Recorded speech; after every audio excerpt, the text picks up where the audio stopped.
Kawan pajak, jumpa lagi di TKP Teras Kawan Pajak, podcast Kanwil DJP Sumatera Utara 1. Di sini kita akan membahas isu perpajakan yang paling hot, yang paling baru, dan yang paling seru. Yang tentunya sering kawan pajak pertanyakan dalam sehari-hari. Walaupun namanya TKP, ini bukan acara kriminal ya. Jadi kita akan ngobrol secara santai dan rileks, sesantai kalau kita lagi ngobrol di teras rumah masing-masing, karena ini adalah Teras Kawan Pajak.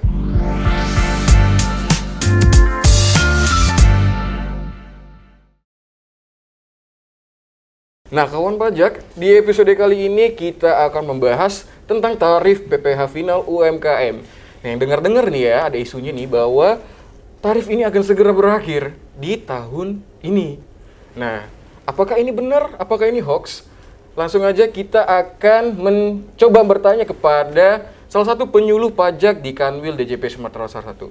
Ada Kak Fitri. Halo Kak Fitri, apa kabar? Halo kawan pajak, baik, alhamdulillah. Nggak konsisten ya.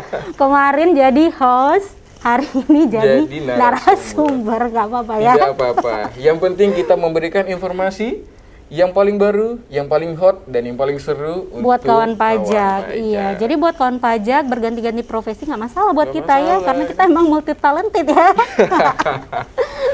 Nah, back to laptop. Nah, kali ini nih, saya tadi kayak tukul aja. Saya kan memang tukul. Jadi back to laptop lagi. Jadi nih saya dapat isu kalau benar nggak sih di tahun ini tarif PPh UMKM akan segera berakhir. Waduh, ini benar nggak nih? Nah, benar sebagian. Benar sebagian. Berarti ada yang perlu diluruskan lagi. Perlu diluruskan atau ditambahi. Boleh ditambahi. Jadi benar tarif tersebut akan berakhir untuk wajib pajak yang berbentuk perseroan komanditer atau CV, koperasi dan firma. Begitu. Nah, sebelum kita lebih lanjut nih, kita sebaiknya flashback dulu ke belakang. Boleh flashback biar pada kawan pajak tahu di rumah nih, kenapa sih ditiadakan nih tarif yang baru nih? Iya, padahal kan belum apa-apa udah putus ya kan? Iya, kapan jadiannya? Iya, di ghosting dong ya, mantan di ghosting ya. Di ghosting. Kita flashback dulu ke belakang. Boleh diceritakan kembali Kak Fitri? Iya, jadi ini kejadiannya terjadi di tahun 2018 kawan pajak. Pada saat itu pemerintah mengeluarkan peraturan pemerintah nomor 23 ABI yang isinya di dalamnya terdapat bahwa atas penghasilan yang diterima atau diperoleh wajib pajak dalam negeri yang memiliki peredaran bruto tertentu itu dikenai tarif PPh final dalam jangka waktu tertentu. Waduh, tertentu nih. Nah, PPh finalnya ini berapa? Jangka waktu tertentunya sampai kapan gitu kan ya. Nah, tarifnya itu adalah sebesar 0,5%. Jadi biasanya kalau kawan pajak pelaku UMKM biasanya itu udah kenal tarif PPh final 0,5%, dan biasanya kawan pajak menyebutnya itu adalah PP 23. Begitu. Nah, terus pertanyaan mungkin kawan pajak bertanya nih, jangka waktunya berapa lama? Kok ada jangka waktu tertentunya gitu ya. Nah, jadi di PP 23 itu juga dijelaskan bahwa tarif yang sebesar 0,5% ini itu waktunya paling lama untuk wajib pajak orang pribadi itu selama 7 tahun, untuk wajib pajak perseroan komanditer, koperasi, kemudian firma itu waktunya adalah 4 tahun. Dan untuk wajib pajak berbentuk PT itu waktunya adalah 3 tahun sahaja. Waduh, cukup singkat ya ternyata ya, tidak terasa kalau tidak dilalui. Sudah dilalui. Betul. Nah, tadi kita udah bahas flashbacknya sedikit, kemudian kita bahas ternyata ada jangka waktu yang paling lama bisa dipergunakan bagi para wajib pajak ya, kawan pajak di rumah. Iya. Nah, berbicara itu, tapi kita belum tahu nih kapan sih mulai berlakunya kemarin. Nah iya, benar. Kelewat ya. Mohon maaf karena emang manusia tempatnya salah dan hilaf ya. Jadi kapan sih jangka waktu 7 tahun, 4 tahun, 3 tahun itu mulai dihitung? Betul. Dijelaskan juga di PP 23 ini. bahwa untuk wajib pajak yang sudah terdaftar sebelum peraturan ini diterbitkan, maka jangka waktu sebagaimana sudah kita sebutkan tadi dihitung sejak keluarnya atau ditetapkannya peraturan ini. Jadi peraturan ini kan terbitnya di bulan Juli 2018 ya. Juli 2018. Maka wajib pajak yang sudah terdaftar sebelum itu jangka waktu 743 tahunnya dihitung sejak tahun pajak 2018. Nah, gimana kalau dia terdaftar setelah keluar PP 23 ini? Jika dia terdaftar setelah PP 23 ini diterbitkan, maka jangka waktu sebagaimana disebutkan tadi itu dihitung sejak wajib pajak terdaftar. Gitu ya? Iya. Ada contohnya nggak nih biar kawan pajak di rumah biar lebih paham tuh? Nah, bisa. Jadi begini, misalnya kawan pajak nih punya CV, kemudian terdaftarnya di tahun mungkin di Januari 2018. Oke, kita catat ya, sebelum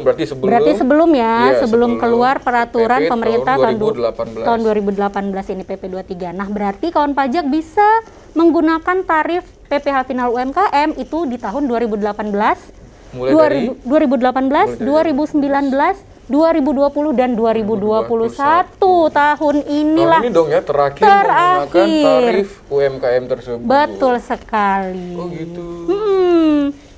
Nah, jadi ini kita juga mengingatkan nih sama kawan pajak yang status bentuk badan usahanya adalah CV, koperasi dan firma. Ingat bahwa tahun ini adalah tahun terakhir menggunakan tarif PPh final UMKM jika kawan pajak terdaftar sebelum Juli 2018. Benar sekali. Oh gitu ya. Jadi misalnya nih kalau saya sudah selama ini menggunakan tarif tersebut, terus karena lihat podcast ini nih, jadi saya pengen pindah nih dari tarif UMKM pindah ke tarif yang baru atau tarif PPh ya, UU iya, PPh. Nah itu betul. Ada caranya atau bagaimana itu, Kapit? Nah, jadi untuk kawan pajak yang tahun ini berakhir nih menggunakan tarif PPh final UMKM, maka di tahun 2022 nanti kawan pajak akan kembali menggunakan tarif sesuai Undang-Undang PPh.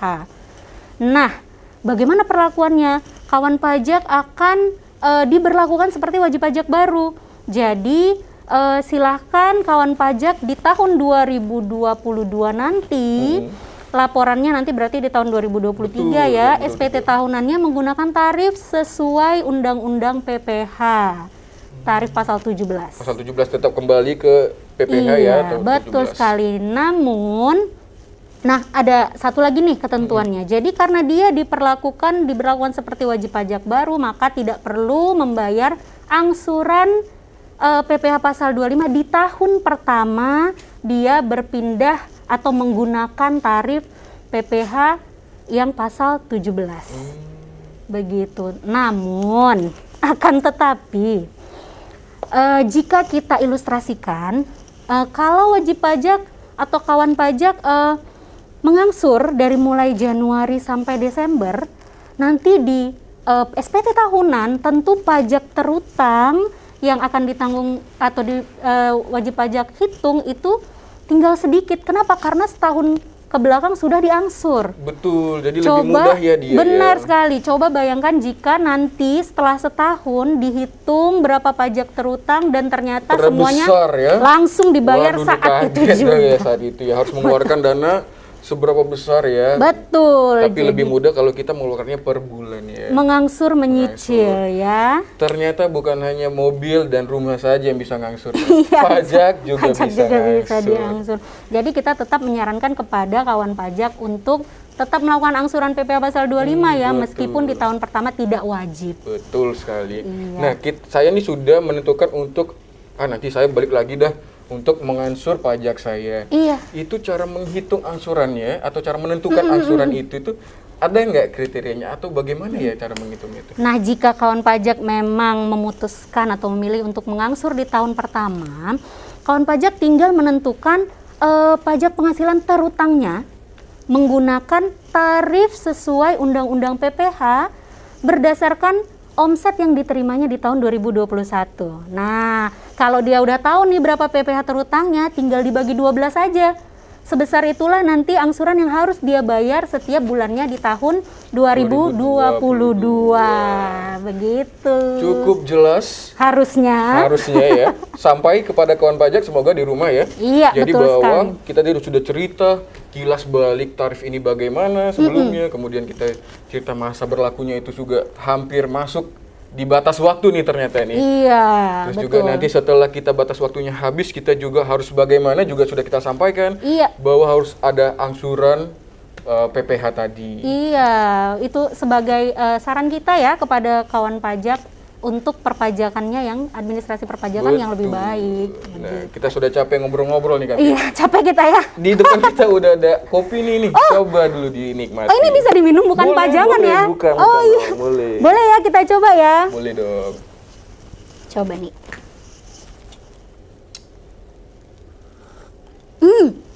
Gimana? Enak ini kopinya. Enak dong ini. Padahal aku nggak pecinta Nggak penikmat kopi ya, nggak bukan penikmat kopi lover ya. Tapi ini lumayan loh, ini enak. Enak dong, jelas. Ini tahu nggak? Ini adalah salah satu UMKM binaan dari Kanwil DJP Sumatera Utara 1. Apa? Iya betul. Bener ya? Nah, Bener ya? Oke. saya kenalin dulu ya. Ini ada Iya. kopi Asahan. Dari mana itu kopinya? Dari Asahan? Langsung bukan. Oh, Namanya bukan. saya dari Asahan. Oke. Tapi nama alamatnya memang di Jalan Asahan, Medan. Jadi kawan pajak di rumah kalau ada yang coffee lover nih, suka minum kopi di rumah, apalagi di teras kayak kita ya, suka ngopi sore-sore sambil minum kopi gitu kan, sambil ngobrol kayak kita lagi ngobrolin pajak ya. Nah ini bisa langsung datang ke Kopi Asahan ini, ada di Jalan Asahan. Ada Instagramnya di Kopi Asahan, Jalan Asahan nomor 14 Medan. Nah selain itu Ini endorse nih kita. enggak dong, kita kan free endorse. Jadi kita salah satu bentuk mendukung UMKM yang menjadi binaan di kantor wilayah Sumatera Utara 1. Oke. Iya, jadi walaupun kita di sektor perpajakan mungkin harus ambil ini ya pemasukan dari UMKM, tapi kita tetap mendukungnya supaya semakin maju, semakin berkembang Betul. produk-produk lokal di Indonesia, khususnya di Medan, ya. Betul sekali. Betul itu. Dan salah satunya dengan cara seperti ini. Iya. Wah, mulia sekali. Iya, bagus sekali. Kawan pajak semuanya, jika ingin cari tahu lagi informasi-informasi perpajakan kita juga tersedia di channel-channel lainnya. Ada di Instagram, kita ada di Pajak Sumut 1, kemudian ada di Twitter juga ada Pajak Sumut 1, kemudian ada di Facebook juga kantor wilayah DJP Sumatera Utara 1. Lengkap ya kita ya, semua sarana komunikasi zaman sekarang sangat penting ya, Iya, untuk kita betul. saling memberikan informasi. Mau masuk channel yang mana boleh, silakan. Betul sekali Kak Fit. Kawan pajak, sampai di sini dulu obrolan kita pada hari ini. Sampai ketemu di podcast selanjutnya. Jika kalian punya topik-topik menarik yang ingin kita kupas tuntas di sini di Teras Kawan Pajak, ngupasnya secara santai aja, relax ya. Boleh silakan komen di bawah atau DM di Instagram ataupun di platform-platform yang tersedia di media sosial kami. Jangan lupa like video ini dan subscribe karena supaya kawan pajak terus mendapatkan informasi-informasi yang paling hot, yang paling baru, dan yang paling seru dari kantor wilayah Direktorat Jenderal Pajak Sumatera Utara 1. Terima kasih sudah menyaksikan video ini. Sampai jumpa lagi di episode berikutnya. Sampai jumpa kawan pajak. Bye.